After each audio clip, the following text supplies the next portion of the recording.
Pasa, siéntate. Bienvenido al Altar del Santero. Un podcast dedicado a desentrañar leyendas urbanas de todo el mundo.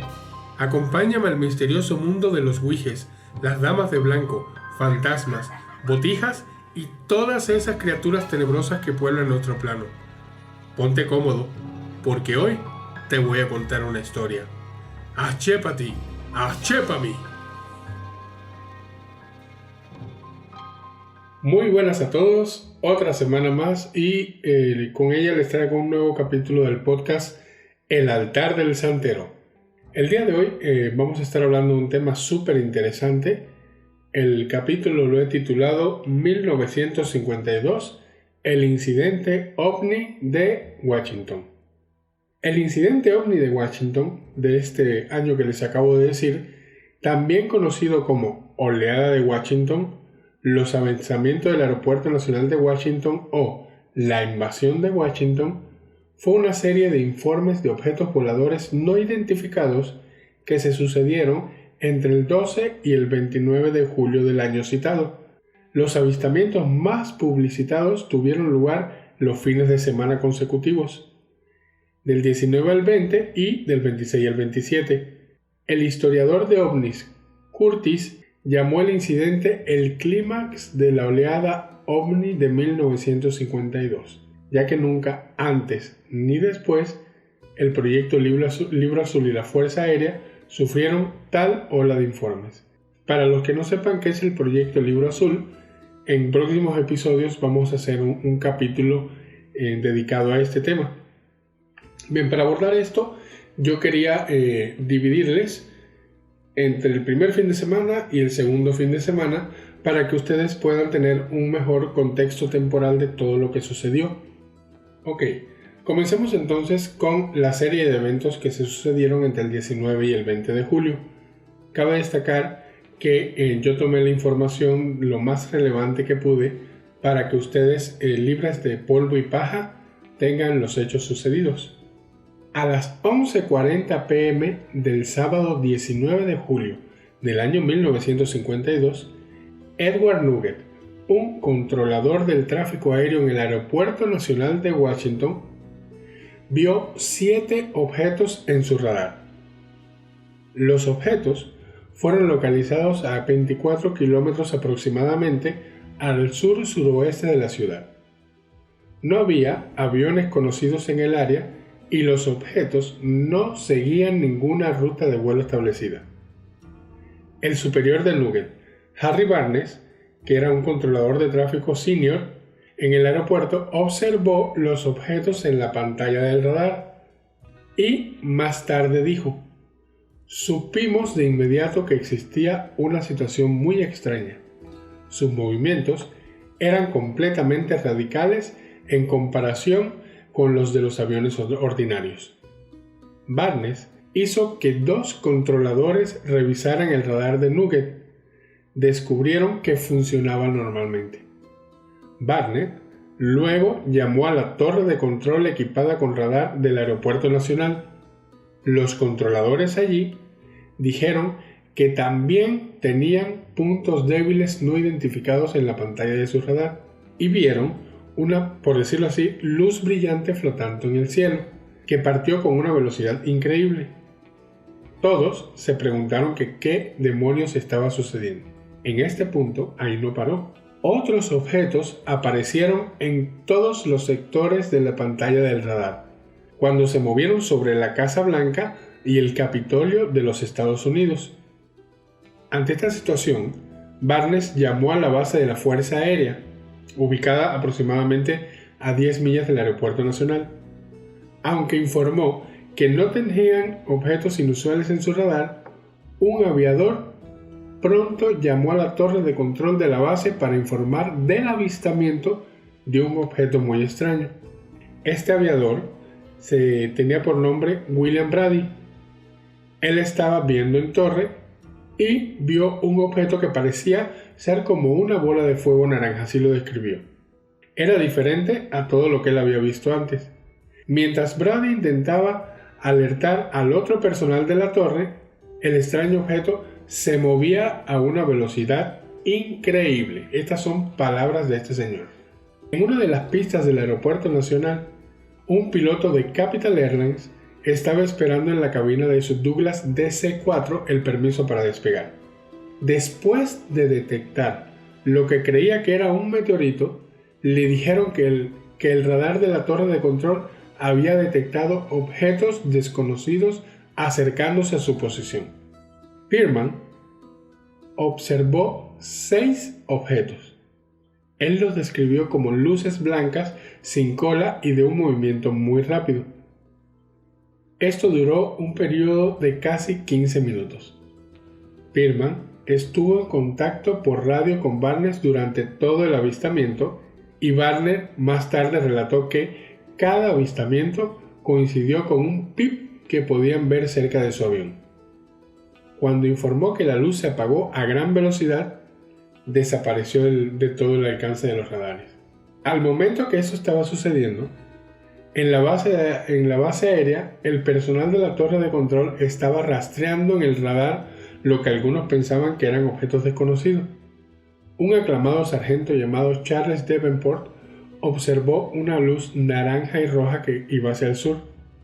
Esta luz, según sus propias palabras, parecía detenerse. Luego hacía un cambio abrupto en la dirección. Esto lo estuvo describiendo durante varias veces. En un momento dado, tanto los centros de radar del Aeropuerto Nacional como el radar en la base de la Fuerza Aérea estaban rastreando un objeto que flotaba sobre una radiobaliza. El objeto desapareció en los 3 centros de radares al mismo tiempo. Antes que aviones de la base de la Fuerza Aérea llegaran a Washington, todos los objetos habían desaparecido del radar del Aeropuerto Nacional. Sin embargo, cuando los aviones se quedaron sin combustible y se fueron, los objetos regresaron. Esto fue aproximadamente ya a las 3 de la mañana, poco antes de que 2 aviones de combate Starfire vieran este comportamiento y sus pilotos dijeran que los ovnis estaban monitoreando al parecer el tráfico de radio y comportándose en consecuencia. Los objetos fueron identificados por última vez aproximadamente a las 5:30 de la mañana. Bien, todo esto que les he comentado está sustentado, están los reportes de los pilotos, están las comparecencias de los entendidos de la Fuerza Aérea.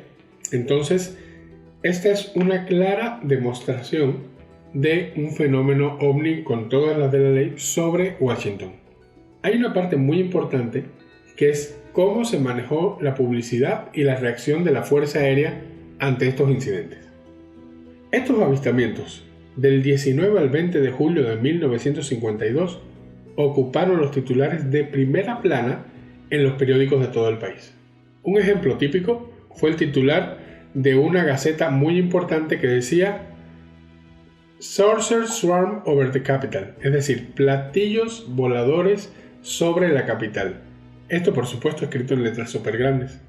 Por coincidencia, el capitán de la USAF, el supervisor de la investigación del Blue Book de la Fuerza Aérea sobre avistamientos ovnis, estaba en Washington en ese momento. Sin embargo, no se enteró de los avistamientos hasta el lunes 21, cuando leyó los titulares en el periódico. Después de hablar con oficiales de inteligencia en el Pentágono sobre estos avistamientos, este señor pasó varias horas tratando de obtener un automóvil para poder viajar a Washington y de esa manera investigar a profundidad los avistamientos, pero fue rechazado por el mando superior. Le dijeron que si quería podría alquilar un automóvil con su propio dinero. En este punto, Rupert ya estaba tan frustrado que dejó Washington y voló de regreso a la sede de Blue Book en Dalton, Ohio. Aquí se puede ver un claro caso de lo que, a mi entender, es manipulación. Un entendido quería viajar a Washington, una persona con la autoridad para dictaminar, y la Fuerza Aérea y los superiores le dijeron no puedes ir. Si quieres ir, vas por tus propios medios. Esto que les acabo de relatar fue el primer fin de semana. Vamos a los eventos del 26 al 27 de julio.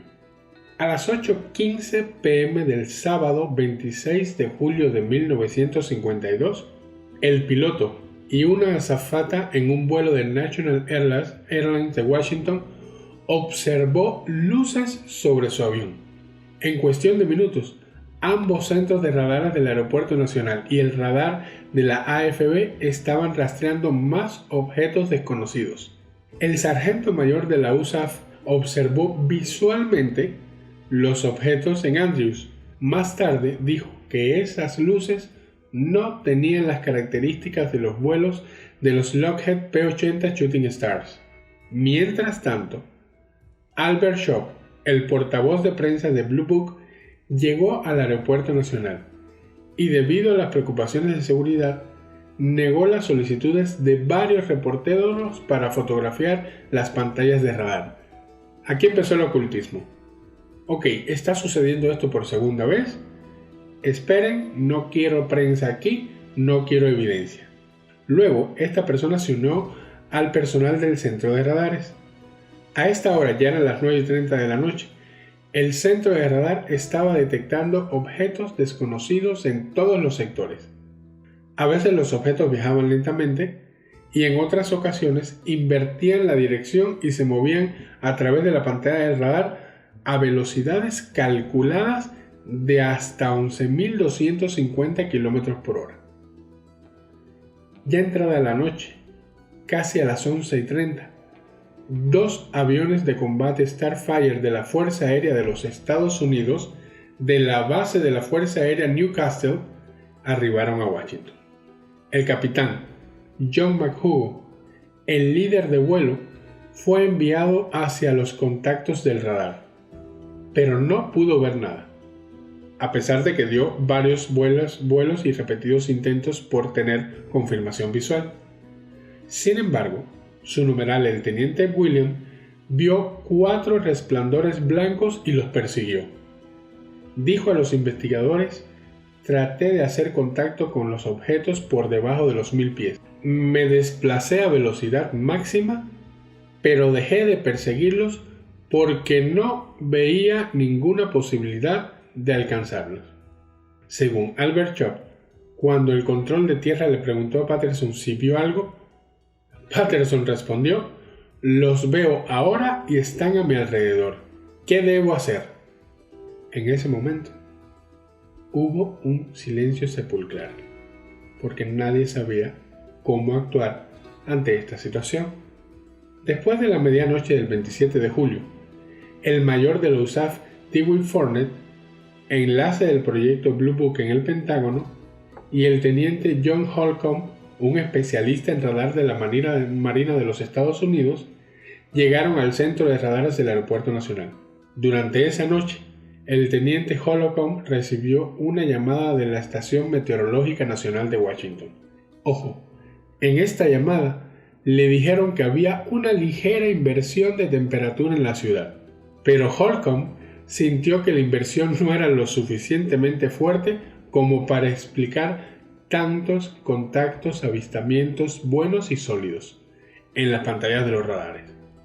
Fournette transmitió que todos los presentes en la sala de radar estaban convencidos de que los avistamientos habían sido causados por objetos metálicos sólidos.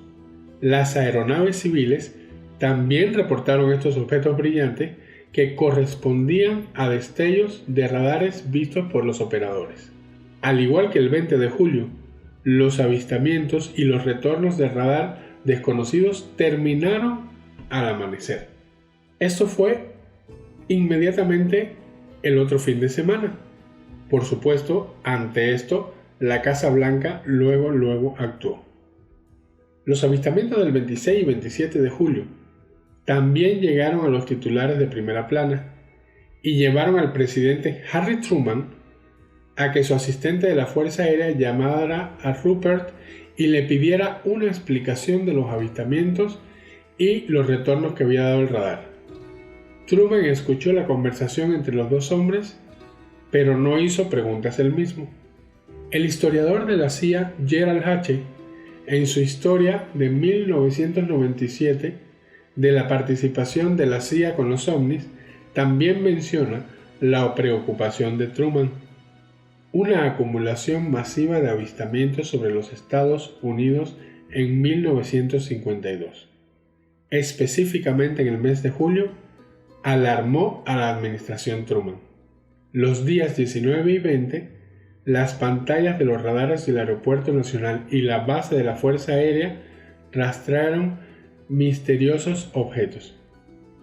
El día 27 de julio, estos objetos reaparecieron.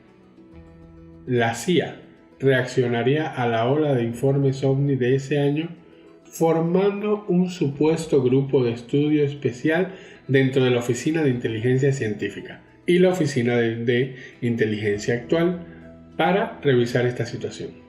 Ahorita vamos a entrar a una parte que a mí realmente cuando la estuve investigando me desconcertó mucho y fue la explicación que dio la Fuerza Aérea sobre este fenómeno. Los generales de división de la Fuerza Aérea John Sanford, director de inteligencia de la USAF, y Roger Ramey, director de operaciones de la USAF, ofrecieron una conferencia de prensa muy concurrida en el Pentágono el día 29 de julio de ese año. En el evento, Sanford declaró que los avistamientos sobre Washington podían explicarse como fenómenos aéreos mal identificados como estrellas o meteoros, y los objetivos de radar desconocidos podrían explicarse por la inversión de temperatura, que estaba presente en el aire sobre Washington en ambas noches en las que se informaron estos contactos de radar. Además, Sanford declaró que los contactos de radar desconocidos no fueron causados por objetos materiales sólidos y por lo tanto no representaban una amenaza para la seguridad nacional. En respuesta a una pregunta sobre si la Fuerza Aérea había registrado contactos de radar OVNI similares antes de este incidente, Sanford dijo que había habido cientos de tales contactos donde se habían producido interpretaciones de casas de la Fuerza Aérea, pero declaró que todos eran infructuosos. Esta fue la conferencia de prensa más grande del Pentágono desde la Segunda Guerra Mundial. Las historias de prensa llamaron a Sanford y Ramey como los dos principales expertos de ovnis de la Fuerza Aérea. Imagínense esta situación. Múltiples avistamientos de múltiples fuentes, de múltiples medios, con múltiples personas viéndolo. O sea, ¿cómo es posible que luego se hiciera una conferencia de prensa desmintiendo todo, diciendo que se debía a un efecto de inversión de temperatura? E incluso hubo una declaración oficial donde le dijeron a las personas que habían visto estos objetos sobre la Casa Blanca que muy probablemente había sido una bandada de patos que pasaba en ese momento por ahí. Imaginen a qué niveles llegó esto. A petición de la Fuerza Aérea, el Centro de Desarrollo Técnico y Evaluación de la CAA hizo un análisis de los avistamientos de radares. Su conclusión, por supuesto, fue que se había indicado una inversión de temperatura en casi todos los casos que se habían reportado objetivos de radar u objetos visuales no identificados. El proyecto Blue Book eventualmente etiquetaría los destellos de radares desconocidos de Washington como imágenes falsas causadas por la inversión de temperatura, y los avistamientos visuales como meteoros, estrellas y luces de la ciudad mal identificados. En años posteriores, dos escépticos prominentes de los ovnis, el Dr. Donald Menzel, astrónomo de la Universidad de Harvard, y Philip Klass, editor principal de la revista Aviation Week, también se argumentarían a favor de la hipótesis de la inversión de temperatura. En el 2002, Klass le dijo a un reportero que la tecnología de esos años no era lo suficientemente sofisticada como para filtrar muchos objetos ordinarios. Entonces, ¿cómo es posible que esto tomara tanto revuelo en aquel momento si era un fallo típico de los radares? ¿Por qué se generó esta situación que prácticamente se le salió de control a los Estados Unidos? Por supuesto, llegaron las críticas a la explicación de la Fuerza Aérea. En el libro The Report of Undefined Flying Saucers, el informe sobre objetos voladores no identificados, El autor Edward J. escribió que el personal de radar y la torre de control con el que habló, así como algunos oficiales de la Fuerza Aérea, no estaban de acuerdo con la explicación. Michael Werner, investigador del informe Cóndor, financiado por el gobierno, investigó el caso en 1966 y declaró que los testigos de radar aún disputaban la explicación de la Fuerza Aérea. El ex controlador de radares Howard Cochran le dijo al Washington Post en el año 2002 que todavía estaba convencido de que vio sus objetos, afirmando que lo que yo vi en la pantalla del radar y por la ventana fue real. El número extremadamente alto de informes de ovnis ese año perturbó tanto a la Fuerza Aérea como a la CIA. Ambos grupos sintieron que una nación enemiga podría inundar deliberadamente a los Estados Unidos con este tipo de reportes, causando pánico masivo y permitiéndoles lanzar un ataque furtivo. Por eso fue que se hizo toda esta campaña para desmentir, porque aunque ellos pensaran que era real, podía tratarse de algún tema de conspiración internacional para desacreditar al gobierno de los Estados Unidos.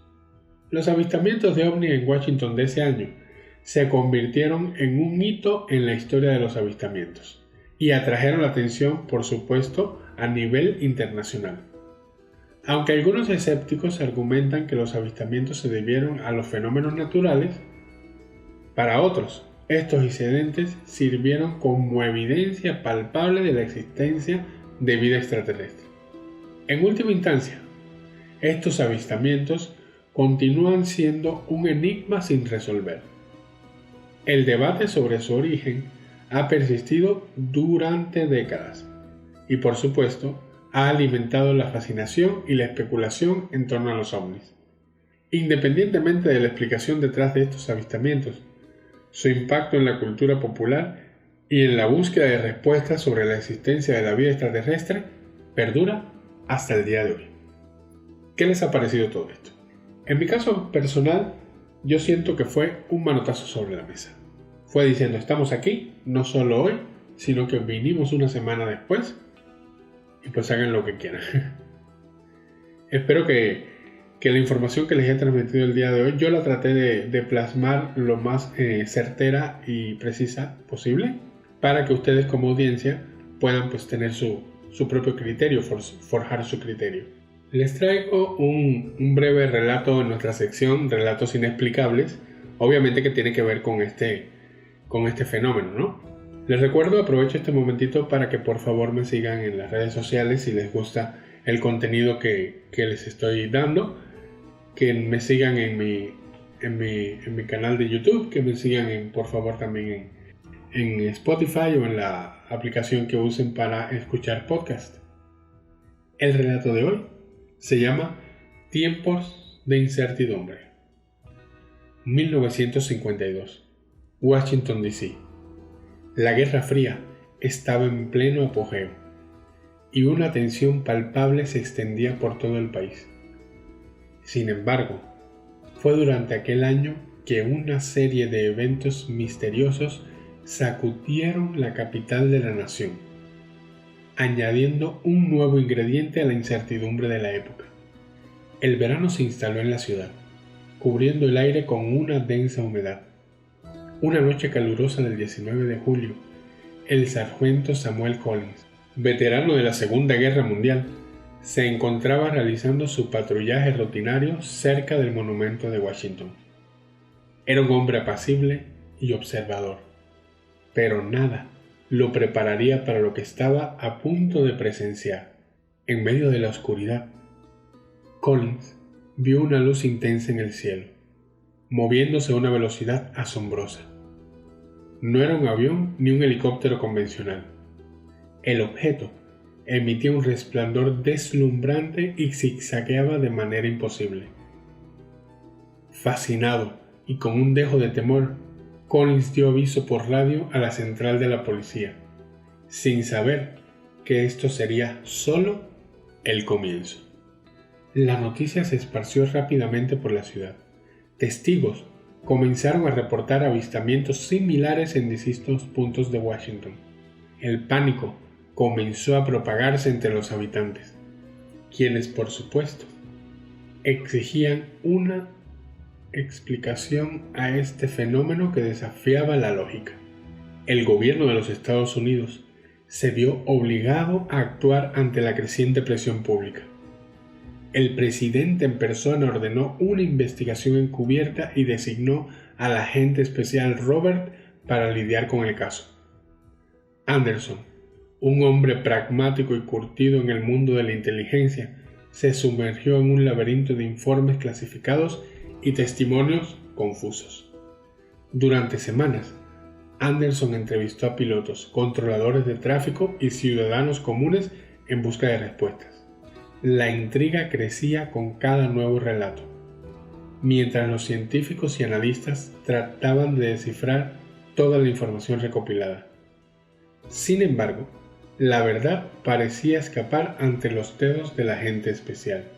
En medio de esta incertidumbre, Anderson conoció a Emily Watson, una periodista valiente y apasionada que buscaba la exclusiva de su vida. Emily era una mujer adelantada a su tiempo, decidida a desentrañar los misterios ocultos detrás de los ovnis y exponerlos ante el mundo.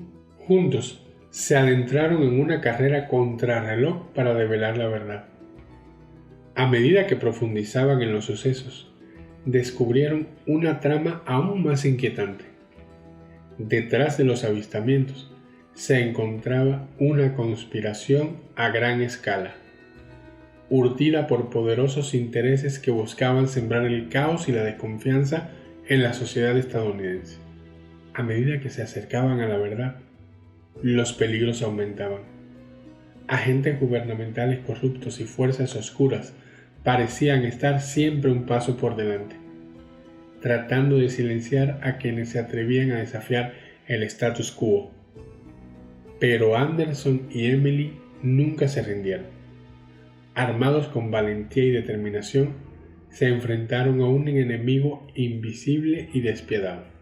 Finalmente, en una noche de tormenta, lograron reunir las piezas del rompecabezas. Descubrieron que los ovnis eran en realidad naves experimentales, desarrolladas por científicos renegados que buscaban mostrar el poderío tecnológico de una nación secreta.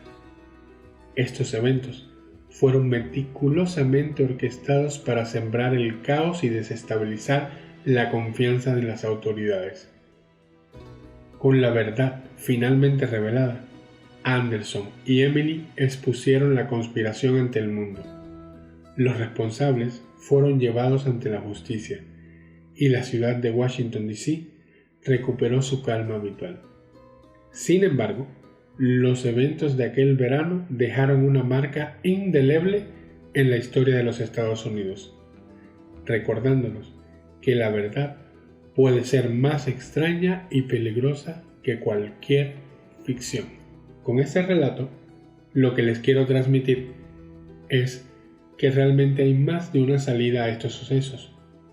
No necesariamente tuvieron que ser ovnis, no necesariamente o definitivamente no fue el fenómeno de la inversión de temperatura. ¿Qué otras opciones pudieron haber sido? ¿Qué cosa realmente ocurrió? A mí no me queda duda que con los documentos que están clasificados se puede llegar a la verdad. Sin embargo, ¿le importa al gobierno que las personas sepan la verdad? ¿O prefieren tenernos en esta niebla de sumisión? Saque usted sus propias conclusiones. Con esto nos vamos despidiendo por el día de hoy. Espero que les haya gustado el capítulo. Si fue así, nuevamente los invito a seguir mi canal, mis redes sociales, no les cuesta nada. Yo estoy tratando de crecer, estoy tratando de poner todo mi empeño en que este podcast salga adelante. Sé que no tiene las mejores condiciones técnicas, pero lo hago con mucho amor y intento darles a ustedes este ratito de compañía. Me pueden escribir a elsanteropodcast@gmail.com. En la descripción del capítulo van a poder ver todas mis redes sociales. Y recuerden, puede que esto que les he contado sea cierto o no.